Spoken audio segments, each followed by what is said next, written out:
From Les Cayes, Haiti, a 12-year-old boy looked toward tomorrow, never knowing how many doors would open. This is my story. Maybe you'll discover a little of your own.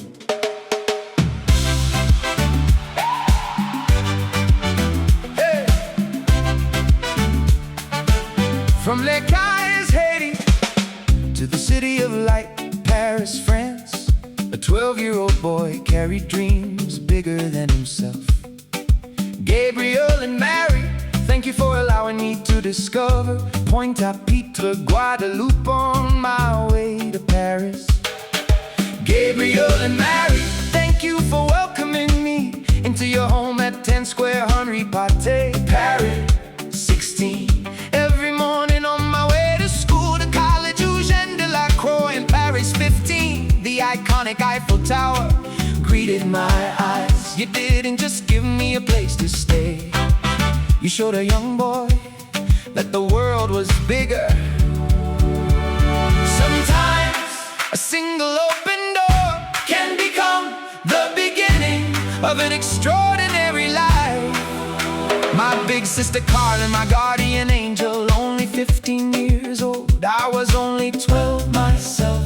Together, a child and a teenager, 12 and 15 years old, walk into the United States Embassy in Paris, France. Did the impossible. No parents beside us, only faith, only hope. I do not know how we did it, but we got a visitor's visa stamped into our passports. Looking back, it felt like destiny, and heaven had already written the next chapter.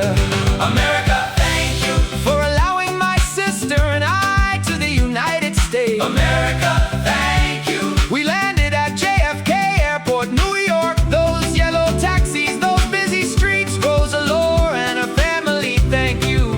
You welcomed us as one of your own. Hey.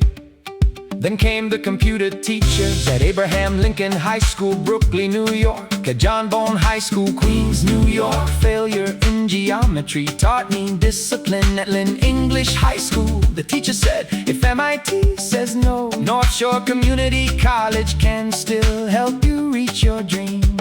The teacher saw possibility I couldn't yet see, and Fan Cabro, who offered me to help manage the Haitian Konpa band, Volo Volo of Boston. I was too shy to say yes. Music was already calling me, but music never stopped calling. For every teacher, for every mentor, to the American people with a compassionate heart, thank you. MIT said no. North Shore Community College said yes, but my financial aid request was denied. So I went to see the financial aid officer, insisting to her that I want to go to school. She said, you have no green card, we can't help you. I did not understand, kept on insisting by saying I want to go to school. Then a gentleman named Dave Wharton stepped into the door and signaling me to follow him, and said, come here son, I've got you. My books and tuition were fully paid by a grant. Wow, looking back, without any doubt, an angel named Dave Wharton make the impossible possible, my God. Thank you.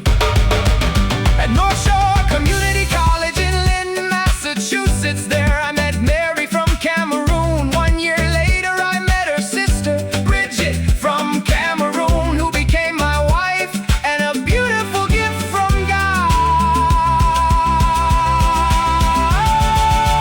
Then Providence and history knocked upon my door again, being at the right place in time. President Ronald Reagan signed a law that allowed millions immigrants, including me, to become lawful permanent residents. One decision, millions of families were given a chance to step out of the shadows. President Ronald Reagan, thank you. President Ronald Reagan, thank you. President Ronald Reagan, thank you. Years later, I became a citizen of the United States of America. America, thank you. thank you. Today I invite dreamers from every nation to join us as a community of dreamers at TimTim.Live to build a rocket-free spaceship for human exploration to the moon. One sky, one humanity, one tomorrow, America. Thank you. This song is dedicated to my late father and mother, to Gabriel and Marie, to my sister Caroline, to Rose Laura and her family, to my teachers, to Fan Kibro, to Dave Wharton, to Marie, my sister-in-law, to Bridge, my wife with a beautiful heart, to President Ronald Reagan, yes, to President Ronald Reagan. Thank you, thank you, thank you. Every village has a song, every family has a story, every person deserves to be heard. Share your gift with the world. America, I love you forever. TimTim.Live.